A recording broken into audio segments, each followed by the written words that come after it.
कभी ठहर कर खुद से पूछा है कि आखिर इतनी भाग दौड़ किस लिए है, इतनी चिंता किस लिए है? जब अंत में सब कुछ वैसे ही घटित होता है जैसे होना होता है, तब ये सारा तनाव, ये सारा संघर्ष किस काम का है? और उसी क्षण एक बहुत गहरी बात भीतर उतरने लगती है कि जीवन को ठीक करने की कोशिश में तुमने जीना ही छोड़ दिया है, और जो जीवन को ठीक करना चाहता है वही जीवन से दूर होता चला जाता है। क्योंकि जीवन कोई समस्या नहीं है जिसे हल किया जाए, जीवन एक रहस्य है जिसे जिया जाए। और जब तुम इसे समस्या बना लेते हो तब तुम उलझ जाते हो, और जब इसे रहस्य की तरह स्वीकार करते हो तब तुम मस्त हो जाते हो। और मस्त होने का अर्थ ये नहीं कि तुम लापरवाह हो जाओ, बल्कि इसका अर्थ है कि तुम जीवन के साथ बहने लगो।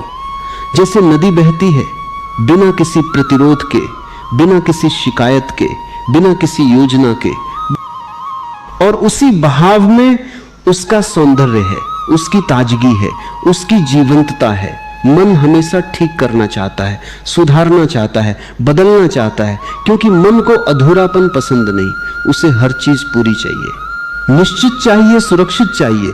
लेकिन जीवन अनिश्चित है, और जो अनिश्चितता को स्वीकार कर लेता है वही शांति को पा लेता है, क्योंकि तब वह जीवन से लड़ना बंद कर देता है। और जैसे ही लड़ाई खत्म होती है, भीतर एक अजीब सी सहजता जन्म लेती है, जैसे कोई बोझ उतर गया हो, जैसे कोई भारी पत्थर जो वर्षों से सीने पर रखा था अचानक हट गया हो। और तब तुम्हें समझ में आता है कि समस्या जीवन में नहीं थी, समस्या तुम्हारी पकड़ में थी, तुम्हारी जिद में थी, तुम्हारी उस कोशिश में थी जिसमें तुम हर चीज को अपने हिसाब से चलाना चाहते थे।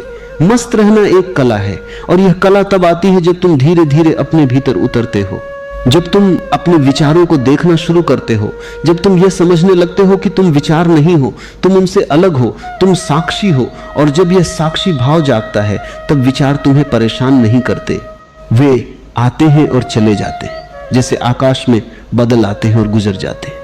और आकाश कभी परेशान नहीं होता, कभी दुखी नहीं होता, क्योंकि उसे पता है कि वह बदल नहीं है, वह उससे कहीं विशाल है।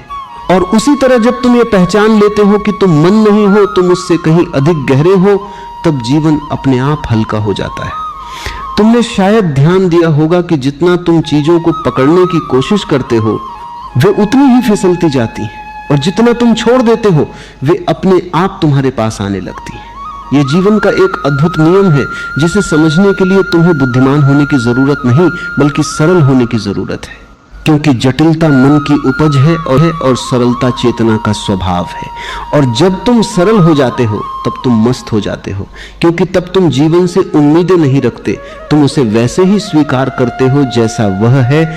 और उसी स्वीकार में एक गहरा आनंद छिपा है जो किसी कारण पर निर्भर नहीं है। दुख हमेशा वहीं जन्म लेता है जहां तुम कहते हो कि ऐसा नहीं होना चाहिए था, और शांति वहीं जन्म लेती है जहां तुम कहते हो कि जो है वही ठीक है। और यह कोई मजबूरी की स्वीकृति नहीं, बल्कि समझ की स्वीकृति है। यह जानने की स्वीकृति है कि जीवन तुम्हारी सोच से कहीं अधिक बुद्धिमान है। और जब तुम इस बुद्धिमत्ता पर भरोसा कर लेते हो तब तुम्हारे भीतर एक गहरी शांति उतरती है, और उसी शांति में मस्ती का जन्म होता है। क्योंकि अब तुम्हें कुछ साबित नहीं करना, कुछ पाना नहीं, कुछ बनना नहीं, बस